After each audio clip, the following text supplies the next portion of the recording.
사랑하는 성도 여러분, 시편 100편은 감사의 시입니다. 짧은 5절 안에 7번의 명령이 이어지고 있습니다. 즐거운 찬송을 부르라, 기쁨으로 섬기라, 그 앞에 나아가라, 하나님이신 줄 알지어다, 감사함으로 들어가라, 찬송함으로 들어가라, 그 이름을 송축하라. 이 명령들은 억지로 지켜야 할 의무가 아닙니다. 하나님이 누구이신지를 아는 백성에게서 저절로 터져나오는 기쁨의 응답입니다. 오늘 말씀을 통해 시인이 온 땅을 향해 선포하는 이 기쁨과 감사의 근거가 무엇인지 함께 묵상하는 시간을 갖겠습니다. 자, 그렇다면 시인은 온 땅을 향해 무엇을 명령하고 있습니까? 첫 번째는 이것입니다. 기쁨으로 여호와를 섬기며 그 앞에 나아갑니다. 자, 우리 1절을 함께 읽겠습니다. 온 땅이여 여호와께 즐거운 찬송을 부를지어다. 아멘. 오늘 시편 기자는 이스라엘만이 아니라 온 땅을 향해 선포하고 있습니다.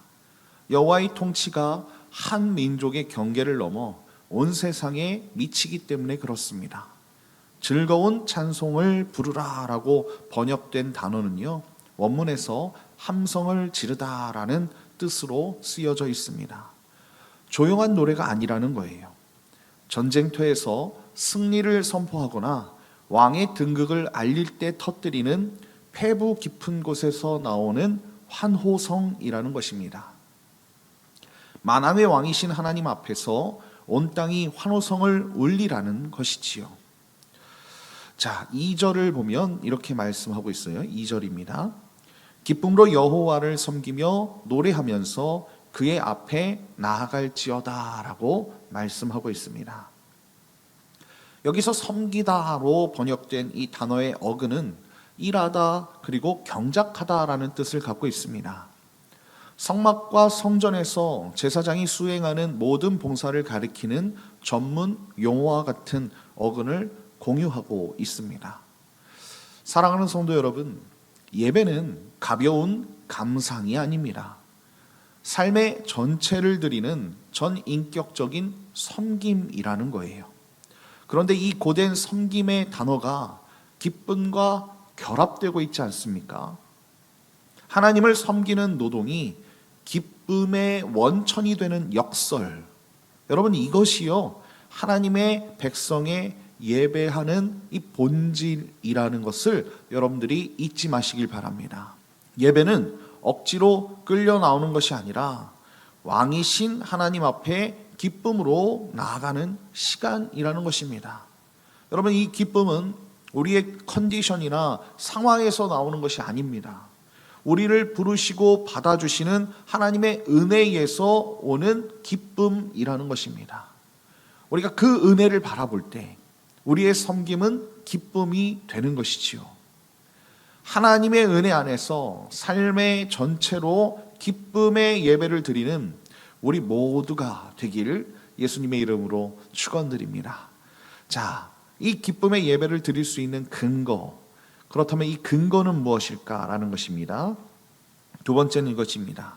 여호와만이 우리를 지으신 하나님이시며 우리는 그의 백성입니다.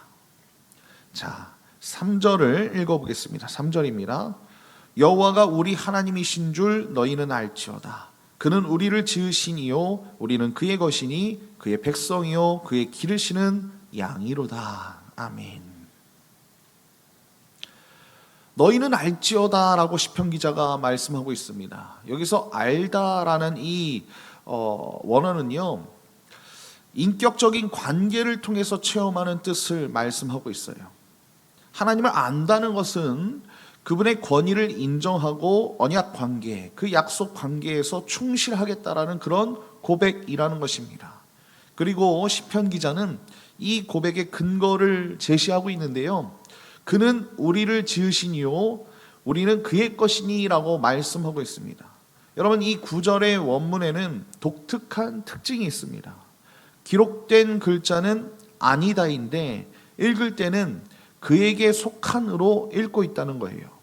발음이 같기 때문에 낭독할 때 두 의미가 동시에 들립니다.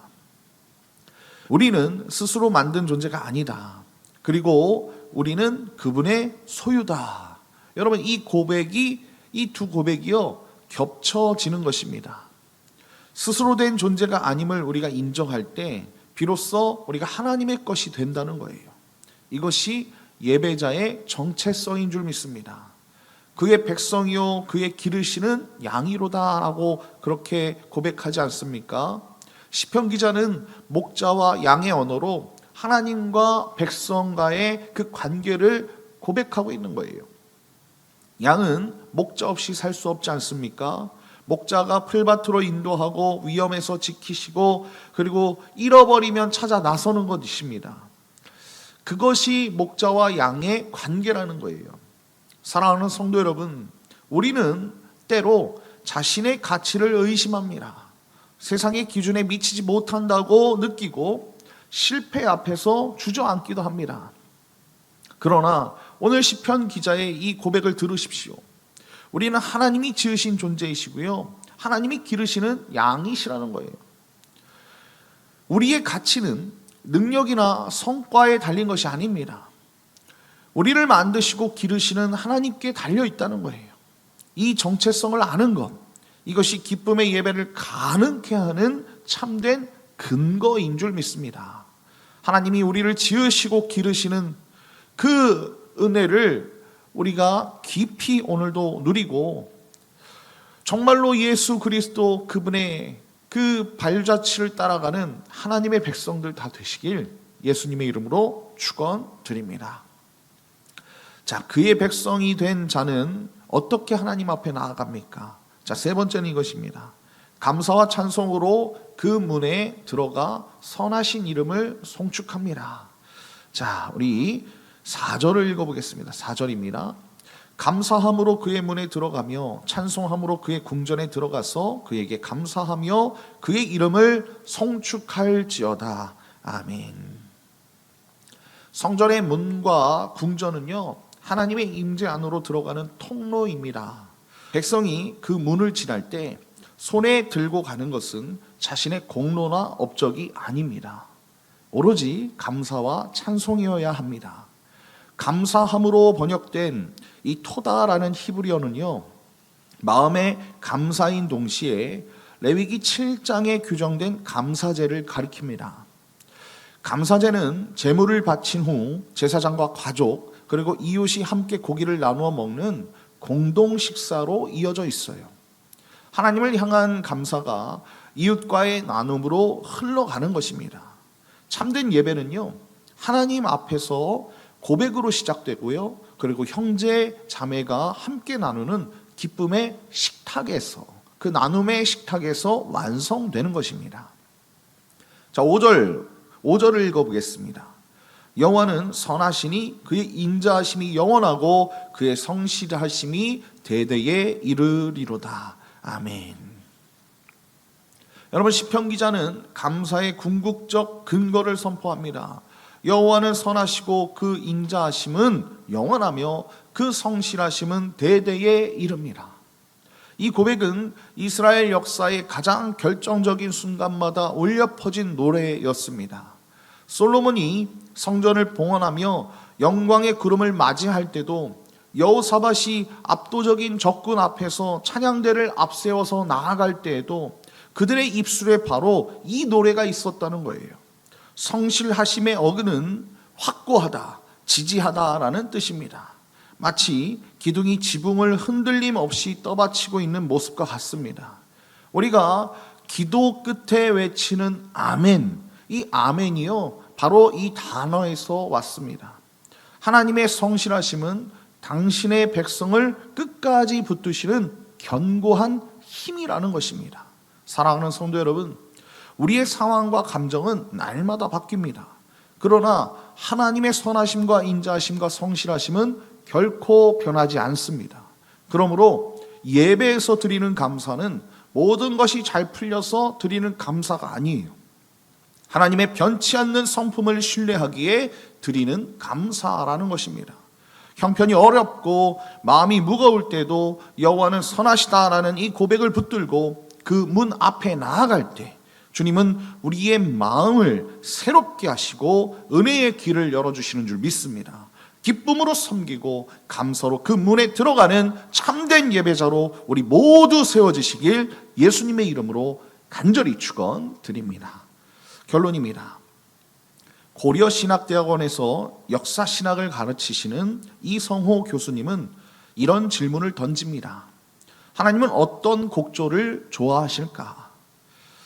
만약 하나님이 특정한 가사나 곡조를 좋아하신다면 우리는 감동받은 대로 지어 부르면 됩니다. 힙합이든 트로트든 판소리든 큰 문제가 되지 않을 것입니다. 그런데 하나님이 좋아하시는 특정한 찬송이 없다는 생각이 퍼지면서 찬송의 기준이 사라져 버렸다는 것이지요. 기준이 없어진 것이 아니라 자기가 기준이 된 것입니다. 사람이 기준이 되어 버렸다는 거예요. 좋은 찬송이 곧 내가 좋아하는 찬송이 되고 하나님이 아니라 인간을 즐겁게 하는 찬송이 주류를 차지하게 되었습니다. 이성호 교수는 말합니다. 하나님이 찬송의 기준임을 알면 하나님에 대한 지식이 찬송에서 얼마나 중요한지를 금방 알 수 있다. 시편 100편의 이 시인은요, 나의 기분이 아니라 하나님이 누구이신가를 예배의 출발점으로 삼고 있습니다. 그분이 우리를 지으셨고 우리는 그분의 백성이며 그분은 선하시고 인자하시며 영원히 성실하신 분이십니다. 이 고백이 우리 안에 분명할 때 우리의 찬송은 나를 즐겁게 하는 노래가 아니라 하나님을 높이는 예배가 될 줄 믿습니다. 기쁨으로 섬기고 감사로 그 문에 들어가는 참된 예배자로 우리 모두 세워지길 예수님의 이름으로 간절히 축원드립니다.